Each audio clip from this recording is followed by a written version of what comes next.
Hi friends, welcome to our channel. Let's know it. இன்னைக்கு பாத்தீங்கன்னா நாம ஒரு ஸ்வீட் ரெசிபி தான் பார்க்க போறோம். அதாவது பைனாப்பிள் யூஸ் பண்ணி பண்ணக்கூடிய ஒரு கேசரி வந்து பார்க்க போறோம். அதாவது பைனாப்பிள் கேசரி இல்ல பைனாப்பிள் சூஜி ஹல்வான்னு சொல்லலாம். மல்டி நேம்ல வந்து இதை சொல்லுவாங்க. ஸோ நம்ம இன்னைக்கு பைனாப்பிள் கேசரி பாத் வந்து எப்படி பண்றதுங்கிறத பார்க்க போறோம். இதுக்கு பார்த்தீங்கன்னா தேவையான இன்க்ரீடியன்ஸ் சொல்லிடுறேன். 1 கப் அளவுக்கு சூஜி அதாவது ரவை வந்து எடுத்து வச்சிருக்கேன். அப்புறமா பார்த்தீங்கன்னா 1 கப் அளவுக்கு சுகர், 1 கப் அளவுக்கு குட்டி குட்டியாக சாப் பண்ண பைனாப்பிள் பீசஸ் எடுத்து வச்சுருக்கேன். இந்த அளவுக்கு குட்டி குட்டி பீசஸாக பைனாப்பிள் சாப் பண்ணி எடுத்து வச்சுருக்கேன். அப்புறமா ஒரு 15லேருந்து 20 அளவுக்கு முந்திரி, ஒரு 10 போல் உலர் திராட்சை எடுத்து வச்சுருக்கேன். 1/2 கப் அளவுக்கு நெய் எடுத்து வச்சுருக்கேன். அப்புறமா இது வந்து ஏலக்காய் தூள் வந்து ஒரு டீஸ்பூன் அளவுக்கு எடுத்து வச்சுருக்கேன். பார்த்தீங்கன்னா இதே மாதிரி வரக்கூடிய மெஷரிங் கப்பில் 1 கப் மெஷர்மெண்ட்டில் தான் இந்த சூஜி, சுகர், அப்புறமா இந்த பைனாப்பிள் எல்லாமே மெஷர் பண்ணி எடுத்து வச்சுருக்கேன். ஸோ ஸ்டெப் பை ஸ்டெப் வந்து ப்ராசஸ் வந்து நம்ம பண்ணுறதுக்கு ஸ்டார்ட் பண்ணிடலாம். இப்போ பார்த்தீங்கன்னா 2 கடாய் எடுத்து ஹீட் பண்ணுறதுக்கு வச்சுருக்கேன். இதில் பார்த்தீங்கன்னா ஒரு டேபிள் ஸ்பூன் அளவுக்கு நெய் சேர்த்துக்கிறேன். இது பார்த்தீங்கன்னா ஹோம்மேட் கீ.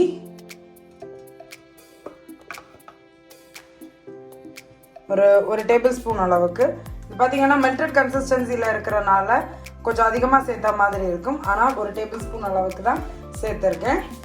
முதல்ல பார்த்தீங்கன்னா இந்த நெய்யில் நம்ம எடுத்து வச்சுருக்கோம் இல்லையா கேஷ்யூ நட், அப்புறமா ட்ரை கிரேப்ஸ், அதை வந்து சேர்த்துக்கிட்டாச்சு. அண்ட் இந்த கடாயில் இருக்கக்கூடிய கீயில் நம்ம எடுத்து வச்சுருக்கோம் இல்லையா பைனாப்பிள், அதை வந்து சேர்த்துக்கலாம். சேர்த்துட்டு ரெண்டையும் கலந்து விட ஆரம்பிச்சிடலாம். இந்த பைனாப்பிளை கீயில் வந்து ஒரு 3லேருந்து 4 நிமிஷம் ஓரளவுக்கு மீடியம் ஃப்ளேமில் வச்சு குக் பண்ண வச்சிடலாம். அதே டைமில் நம்ம இந்த ரைசன்ஸ் அப்புறமா கேஷ்யூ நட்டை வந்து நல்லா வந்து இந்த கீயில் ரோஸ்ட் பண்ணிவிட்டு தனியாக எடுத்து வச்சிட போகிறோம். லாஸ்ட்டாக தான் நம்ம இந்த கேசரி கூட வந்து சேர்த்துப்போம். பார்த்தீங்கன்னா நம்ம சேர்த்த ட்ரை கிரேப்ஸ் வந்து நல்லா பஃப் ஆகி வந்துருச்சு.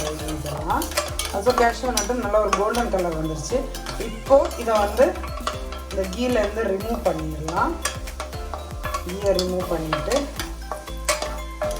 எடுத்து வச்சிடலாம். நம்ம பார்த்தீங்கன்னா அந்த பைனாப்பிள்ஸை வந்து ஒரு 3லேருந்து 4 நிமிஷம் அளவுக்கு நல்லா குக் பண்ணிக்க போகிறோம். இந்த கீலே வந்து நல்லா ஒரு ரோஸ்ட் ஆகி வரணும், அந்த அளவுக்கு குக் பண்ணிக்க போகிறோம்.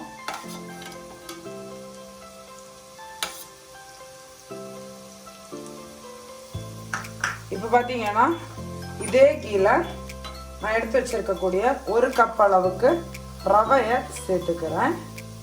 ரவையை சேர்த்துட்டு நல்லா வந்து வறுத்து விட்டுக்கலாம். லோ ஃப்ளேமில் வச்சுட்டு வறுத்து விட்டுக்கோங்க. பார்த்தீங்கன்னா ரவை நல்லா வந்து ரோஸ்ட் ஆகி வரணும். அது வரைக்கும் நம்ம வந்து நல்லா வந்து வறுத்து எடுத்துக்க போகிறோம். பக்கத்தில் மனோஜ் வந்து எனக்கு ஹெல்ப் பண்ணிகிட்டு இருக்கான்.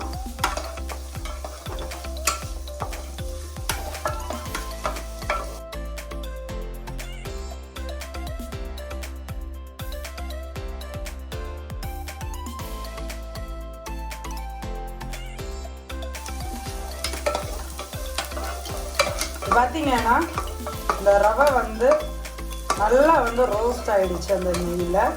ஸோ வந்து நல்ல ஒரு அரோமேட்டிக்காக செய்தாச்சு. அதாவது அந்த ரவையுடைய வாசனை வந்து வர ஆரம்பிச்சிருச்சு. இந்த ஸ்டேஜில் நம்ம ரவையை வந்து ஆஃப் பண்ணிடலாம்.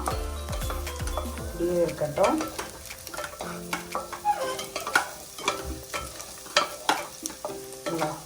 ரவை ஸ்டவ் ஆஃப் பண்ணிவிட்டேன். ஒரு நிமிஷம் கூட அப்படி கலந்து விட்டுக்கோங்க. ஸோ ரவா அப்படியே இருக்கட்டும். ரவா இருந்து கூல் டவுன் ஆகிடட்டும். மனசு கொடுத்துருமா. பார்த்தீங்கன்னா நம்மளோட பைனாப்பிள் வந்து நல்லா வந்து பார்த்தீங்கன்னா ரோஸ்ட் ஆகிருக்கு. இதில் வந்து பார்த்தீங்கன்னா நாம் வந்து தண்ணி சேர்த்துக்க போகிறோம். நான் இன்றைக்கி பார்த்தீங்கன்னா ஒரு 3 கப் அளவுக்கு தண்ணி வந்து சேர்த்துக்க போகிறேன். எந்த கப்பில் மெஷர் பண்ணணும் அதே கப்பில் மெஷர் பண்ணி 3 கப் அளவுக்கு தண்ணி வந்து சேர்த்துக்கிறேன்.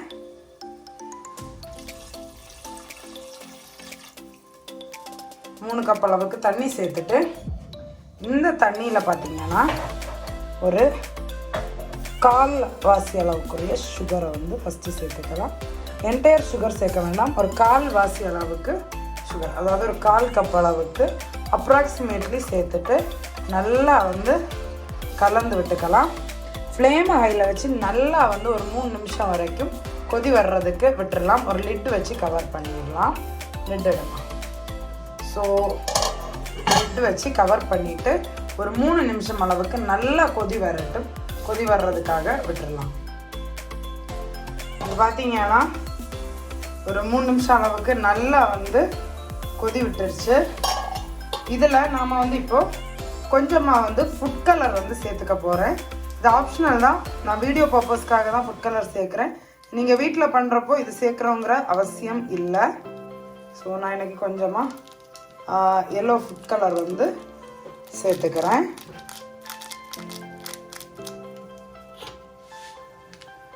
கலர் சேர்த்துட்டு ஒரு வாட்டி கலந்து விட்டுக்கலாம். அப்புறமா ஒரு பிஞ்ச் அளவுக்கு சால்ட்டும் சேர்த்துக்கலாம். எந்த ஸ்வீட் பண்ணாலும் அதில் வந்து ஒரு பிஞ்ச் அளவுக்கு சால்ட் சேர்க்குறப்போ தான் அந்த ஸ்வீட்னஸை என்ஹான்ஸ் பண்ணி கொடுக்கும். ஸோ அதுக்காக ஒரு பிஞ்ச் அளவுக்கு சால்ட் வந்து ஒரு பிஞ்ச் வந்து சேர்த்துருக்கேன். ஸோ அதனோட டேஸ்ட் அண்ட் ஸ்வீட்னஸை என்ஹான்ஸ் பண்ணி கொடுக்கும். இப்போது இந்த தண்ணியில் பார்த்திங்கன்னா நம்ம எடுத்து வச்சுருக்கோம் இல்லையா ரவை, நம்ம வறுத்து வச்சுருக்கக்கூடிய ரவையை வந்து சேர்த்துக்க போகிறோம். ஸோ நம்ம எடுத்து வச்சுருக்கக்கூடிய ரவையை வந்து கம்ப்ளீட்டாக வந்து சேர்த்துக்கலாம். ஸோ சேர்த்துட்டு நல்லா வந்து கலந்து விட்டுக்கலாம். லம்ஸ் எதுவும் இல்லாத அளவுக்கு கலந்து விட்டுக்கோங்க. ஃப்ளேமை லோவில் வச்சுட்டு கலந்து விடுங்க. ஸோ லம்ஸ் எல்லாம் இல்லாமல் மிக்ஸ் ஆகும்.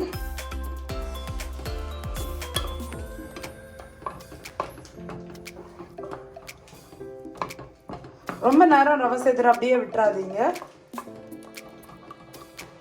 கூடிய லம்ஸ் எல்லாத்தையுமே பிரேக் பண்ணிக்கலாம். பிரேக் பண்ணி குக் பண்ணிக்கலாம். நல்ல ஒரு எல்லோ கலர் வர்றதுக்காக தான் நான் எனக்கு ஃபுட் கலர் சேர்த்துருக்கேன். பார்த்திங்கன்னா முழுக்க ஆப்ஷனல் தான். இந்த மாதிரி இருக்கிற லம்ஸை ஜஸ்ட் வந்து பிரேக் பண்ணி விட்டுக்கோங்க. அதான் குக் ஆகும்.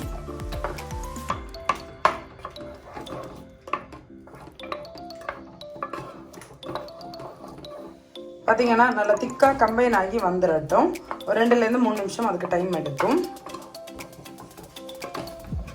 இப்போ பார்த்திங்கன்னா நல்லா வந்து திக்காக கம்பைன் ஆகி வந்திருக்கு.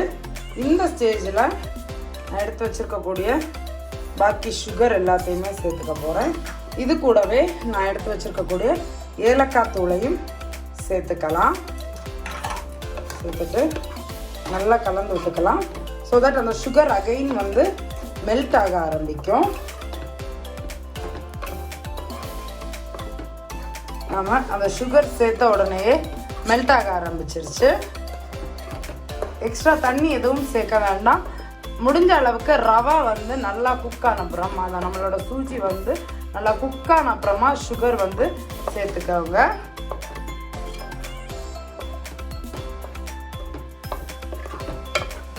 மறுபடியும் இது நல்லா வந்து கம்பைன் ஆகி வந்துடட்டும்.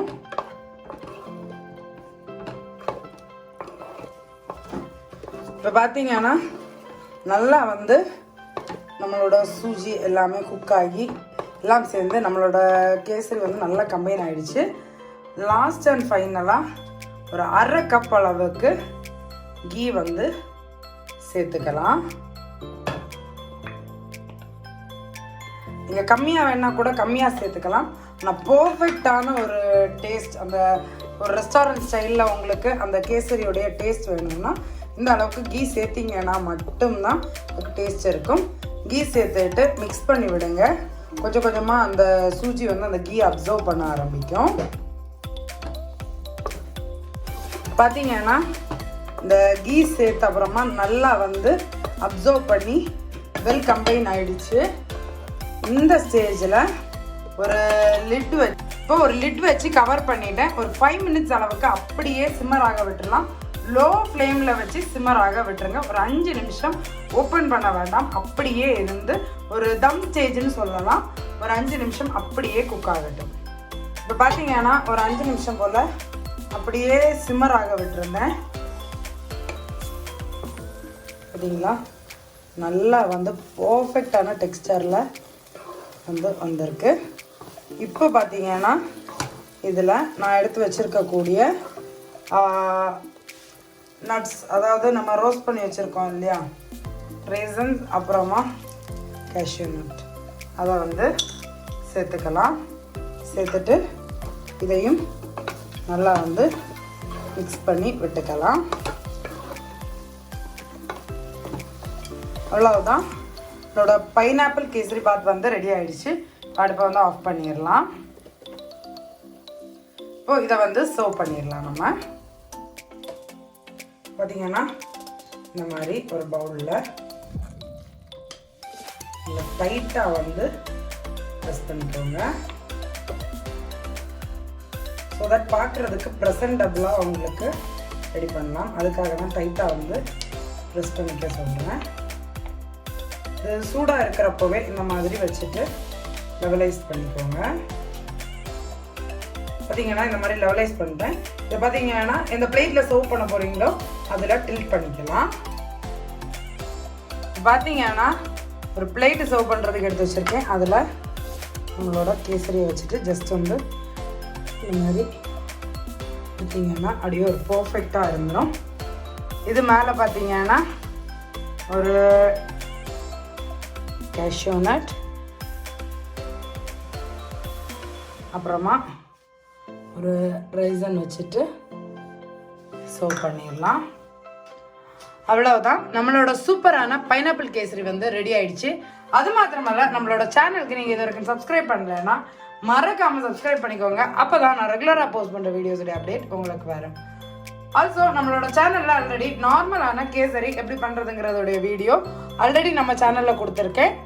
நீங்கள் அதையும் வேணால் நம்மளோட சேனல் பேஜில் போய் வந்து செக் பண்ணிக்கலாம். என்னோட லிங்க்கும் கீழே டிஸ்கிரிப்ஷனில் கொடுத்துருக்கேன். That's it friends. இன்ஸ்டாகிராமில் ஃபாலோ பண்ணாதவங்க இன்ஸ்டாகிராம்லேயும் மறக்காமல் ஃபாலோ பண்ணிக்கோங்க. சீக்கிரமாகவே இன்னொரு இன்ட்ரெஸ்டிங்கான அனதர் வீடியோவில் மீட் பண்ணுறேன். Bye friends, thank you.